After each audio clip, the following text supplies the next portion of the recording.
Hey everyone, welcome back to the Banana Thumbnail Podcast, where we bring thumbnails to life to crush the competition. Today we've got something really cool lined up. Absolutely. We're diving into a topic that's been buzzing around social media, Instagram, AI filters, and those nostalgic 2016 vibes. Right. It's interesting how trends in social media can shift over time. These days, it seems like everyone is looking back to 2016 for inspiration. Yeah, I've noticed that.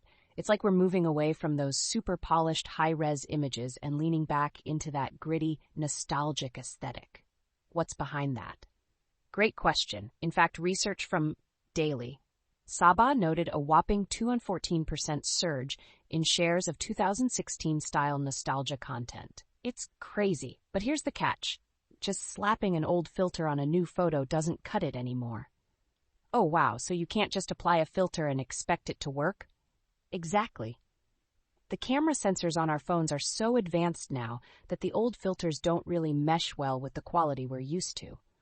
That's where Instagram's AI filters step in. They use machine learning to analyze images and adjust elements like the sky and shadows independently. So they actually tailor the adjustments to the image? That sounds pretty smart. It really is. This is a major upgrade. If you use an AI filter correctly, it can mimic that retro look while maintaining high image quality. In fact, brands that used AI-powered filters saw about a 37% boost in engagement in 2024. Wow, so what's the first filter you'd recommend for that classic 2016 vibe? Let's start with the Clarendon filter. It's iconic. For the best results, you want to tweak certain settings, like what? You can dial up the contrast, boost the saturation a bit, and play around with highlights. The key is to get that vibrant, punchy look without going overboard. Got it.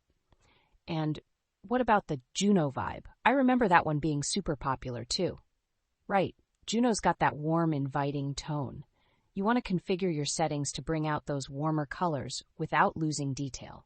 It's about balance, So if I'm understanding correctly, it's not just about choosing the right filter, but also how you adjust it for your specific photo.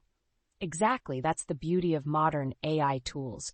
They let you recreate filters like Juno, Sierra, and more with about 92% accuracy. Speaking of Sierra, what's the deal with the hipster fade? The hipster fade, it's characterized by those soft blacks, not fully black, but dark gray.